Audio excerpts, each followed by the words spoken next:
Hello good people, balik lagi sama aku Ganjar aka Pepper Clouds.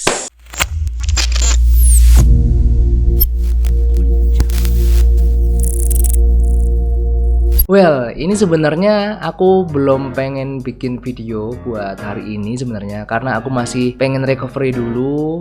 Ini udah 5 hari. Jadi dari hari Jumat mungkin ya. Jumat, Sabtu, Minggu, Senin, Selasa, Rabu. 6 hari cuy. Ini udah 6 hari. Aku kemarin tuh batuk pilek, sempat panas bentar juga, tapi alhamdulillah nggak COVID ya, alhamdulillah. Tapi gini, aku lihat berita nih, bener-bener pengen komen gitu, gatel banget pengen ngomentarin gitu, pengen bikin konten ini cuy. Karena aku biasanya kan emang sebelum tidur itu biasanya sering baca-baca apa nih headline yang baru atau berita-berita apa nih yang lagi rame gitu kan. Tiba-tiba ini tadi sore aku mau istirahat gitu kan. Aku baca berita, kaget dong. Ada judul headline-nya gini cuy. Viral, UMKM frozen food terancam denda 4 miliar karena jualan tanpa izin BPOM. Aku baca dan isinya wah, langsung what gitu kan, rasanya kayak kok bisa gitu kan, kok bisa UMKM frozen food kena denda atau ya pokoknya harus bayar denda 4 miliar lah, intinya kayak gitu. Jadi setelah aku baca gitu kan, jadi ini tuh kayak tweetan di Twitter, orang ini tuh cerita temennya itu ada yang jualan frozen food tapi belum punya izin edar gitu. Jadi emang belum punya surat-surat atau ya surat izin lah untuk usaha atau segala macem. Dan orang tersebut temennya itu didenda 4 miliar bahkan bisa dipenjarakan. Nah miris nggak sih? Nah jadi usut ternyata frozen foodnya ini skalanya itu ya masih frozenan food yang UMKM gitu loh, yang masih kecil gitu loh. Tahu nggak sih yang mungkin kayak kalian misalnya toko-toko atau di kayak apa ya, bukan Indomaret ya, kayak di mart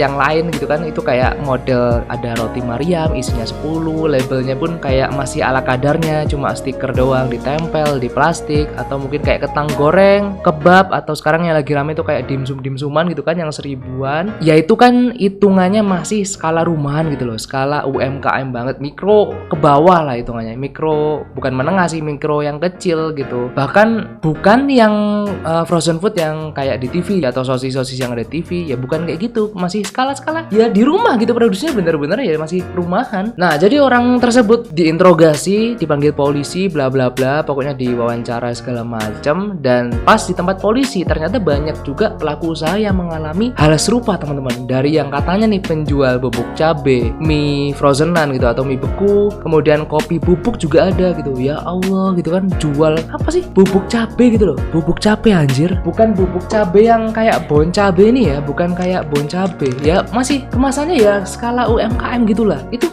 kepanggil cuy gitu kan, ya apa nggak bingung gitu, apa nggak ngenes gitu. Kalau aku di posisinya ya wah ya gimana gitu, mau kita rakyat kecil ya gimana mau melawan atau seperti apa gitu kan. Ya kalian mungkin fullnya bisa kalian baca aja deh, aku malas sih sebenarnya untuk baca lagi karena ya aneh aja gitu loh, peraturannya aneh aja gitu loh. Nah kalau misalnya kalian penasaran, kalian bisa coba aja cek di description, itu aku kasih linknya kalau misalnya kalian belum tahu untuk beritanya. Nah sebelum aku bikin konten ini aku udah sempat ngecek lagi untuk berita lebih lanjutnya. Ternyata udah direspon sama BPOM. Mereka memberikan regulasi seperti ini teman-teman, ringkasannya ya. Jadi intinya frozen food itu bisa bertahan 7 sampai lebih lah, 7 hari atau lebih, itu memang harus mendapatkan izin BPOM. Kalau misalnya untuk poin yang ini aku setuju teman-teman, karena ya kalau misalnya udah seminggu itu kan harus dicek ya atau diawasi, ya ini bahan produksinya pakai pengawetnya apa nih, karena kan udah lebih dari seminggu misalnya, jangan-jangan borak atau jangan-jangan yang berbahaya. Nah itu perlu emang ketat aturannya teman-teman. Kemudian untuk yang frozen food kurang dari 7 hari itu mereka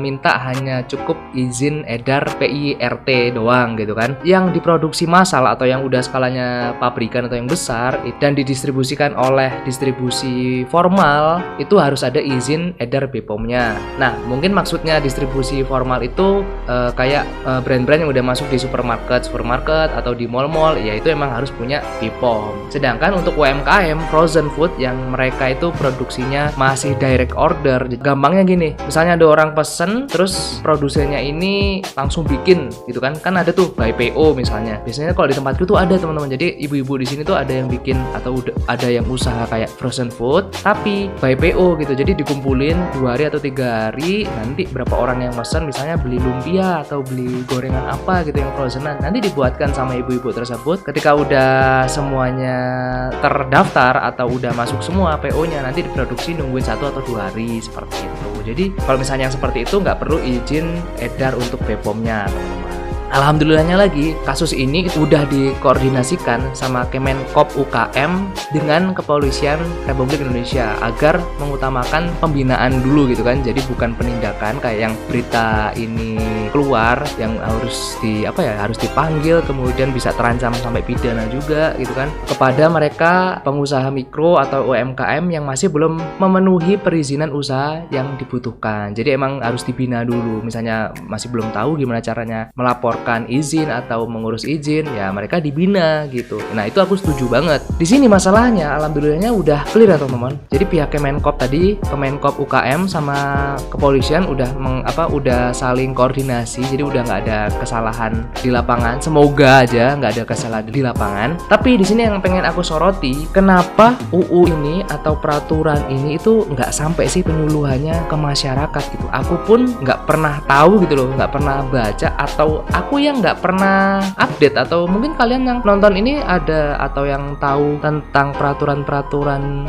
yang seperti itu, coba komen di bawah dong. Mungkin aku yang mungkin nggak update gitu ya, karena ya sampai sekarang aku taunya untuk yang BPOM dan surat izin PIRT itu ya untuk frozen food yang emang skalanya udah besar gitu, yang emang kayak tadi yang udah lebih dari 7 hari, misalnya bisa pengawetnya lebih dari seminggu, itu ya aku tahu itu pasti harus BPOM dulu, karena yaitu makanan gitu kan, ya harus terjaga juga kualitasnya seperti itu. Setelah berita ini keluar, aku juga sempat tanya-tanya sama teman-temanku juga yang punya bisnis frozen, dan hampir semuanya itu nggak tahu loh teman-teman untuk peraturan yang seperti ini. Yang mereka udah BPOM itu ya memang karena jualannya udah skalanya pabrikan atau yang udah besar, jadi ya emang butuh surat BPOM untuk edar produksinya atau edar produknya seperti itu. Tapi untuk teman-teman yang masih rumahan itu mereka mayoritas nggak ada yang tahu malahan. Ya dikira cuma jualan frozen, ya udah jualan frozen aja, nggak perlu BPOM dan segala macam gitu, karena ya kan masih skalanya masih rumahan cuy.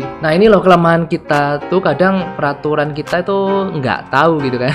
Tiba-tiba ada kasus kayak gini, bingung dong rakyatnya ya kan. Dari pemerintah penyuluhannya mungkin nggak masif, atau penyuluhannya aku nggak tahu ya penyuluhannya seperti apa, tapi aku nggak pernah menerima atau aku nggak pernah lihat, padahal aku aktif banget untuk di sosmed, aktif untuk baca-baca di berita, tapi ya nggak keluar gitu loh. Aku pun nyari di sini tadi, cari keyword gitu kan, UMKM BPOM gitu, ya nggak keluar gitu. Yang keluar malah berita-berita yang terbaru ini gitu. Nah kayak gini-gini tuh nggak bisa 100% yang salah rakyatnya teman-teman. Ya wong aturannya nggak tersampaikan gitu kan, nggak tersampaikan dengan jelas maksudnya, atau nggak tersampaikan dengan masif, ya susah, masyarakatnya kan banyak yang nggak tahu akhirnya. Apalagi sekarang ini kita 2 tahun ini masih pandemi loh teman-teman. Berapa banyak orang yang ya dirumahkan gitu loh, yang di PHK atau yang diistirahatkan dulu. Akhirnya kan mereka untuk mencari penghasilan banyak yang beralih untuk nyoba jualan. Nah salah satunya ya mereka jualan frozen food ini dong. Nah untuk menghidupi dapur mereka sendiri itu aja aku yakin mereka udah gelagapan loh pak, ya kan. Saya aja yang bukan bisnis di food and beverage, pas awal-awal merintis dulu ketika bisnis clothingan dan segala macam, itu merasakan gimana nganasnya untuk bisa survive loh. Lah ini kok udah harus ngurus ini itu dulu gitu masih di awal, kok udah keluar duit dulu gitu loh maksudnya. Loh mereka kan sebenarnya untuk jualan ini mereka butuh duit gitu, bukan malah setor duit duluan gitu. Ya harusnya mbok ya seenggaknya gitu kan, mbok ya seharusnya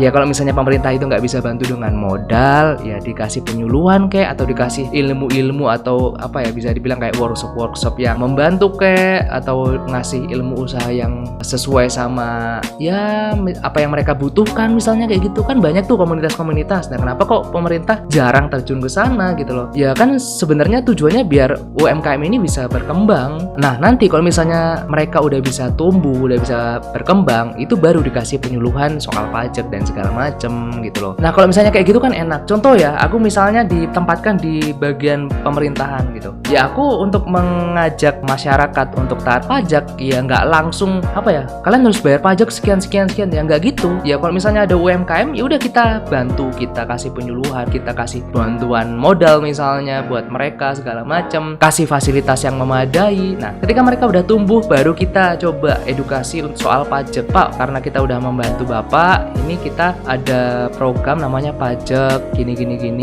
untuk membantu juga perputaran ekonomi di Indonesia gitu kan, bla bla bla. Pokoknya ya intinya tuh kalau misalnya aku sekarang sebagai orang yang masyarakat biasa gitu, misalnya dibantu sama pemerintah seperti itu, seenggaknya kan aku bakalan berpikir, oh iya dulu pas waktu di awal-awal itu aku dibantu loh sama pemerintah. Ya udah deh, sekarang aku coba pengen bantu pemerintah dengan berkontribusi untuk bayar pajak ke pemerintah atau bayar pajak ke negara ini. Nah kalau gini kan enak gitu kan, kita sebagai rakyat itu nggak terbebani gitu loh, nggak apa ya, ini kita udah nggak pernah dapat apa-apa dari negara, terus harus bayar pajak segala macem, udah biaya hidup mahal kan, nggak kayak gitu. Kalau misalnya pemerintah ikut terjun ke bawah membantu masyarakat mungkin yang apa ya, UMKM atau yang baru memulai usaha, dibantu, disupport, ya mereka nggak bakalan berpikir seperti itu. Ya justru malah mereka rajin gitu untuk bayar pajaknya gitu loh. Makanya itu mindset yang sebenarnya aku nggak paham ya sama orang-orang di atas sana yang ya langsung diteter pajak amnesti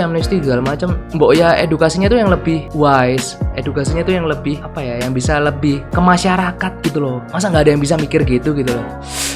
Oke, jadi poinnya dapat ya teman-teman. Jadi nanti kalau misalnya ada komen yang bilang aku anti pemerintah, ya tolong, ini bukan apa ya, bukan nge-hate, ini saran, ini masukan buat para petinggi. Ya mungkin suaraku nggak didengar, tapi ya semoga ada yang menyampaikan atau ada yang memberitahu lah ke orang-orang di atas sana gitu loh, bahwa ya kondisi masyarakat tuh sekarang seperti ini gitu. Jadi ya udahlah, mungkin ini aja teman-teman untuk aku bingung juga gitu aja, karena ya lihat berita seperti ini tuh, walaupun bukan bidangku ya, walaupun bukan, aku kan bisnisnya clothingan. Nah untuk yang masalah ini kan ya food and beverage gitu, tapi ya masih sama-sama satu apa ya, satu frekuensi gitu. Kita sama-sama jualan, kita sama-sama ya nyari duit dengan jualan gitu.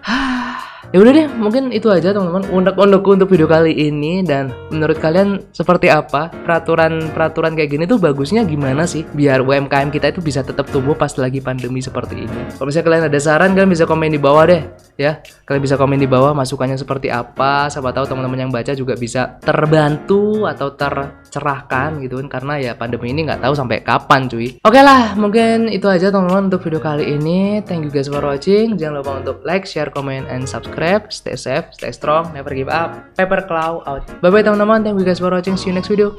Bye bye.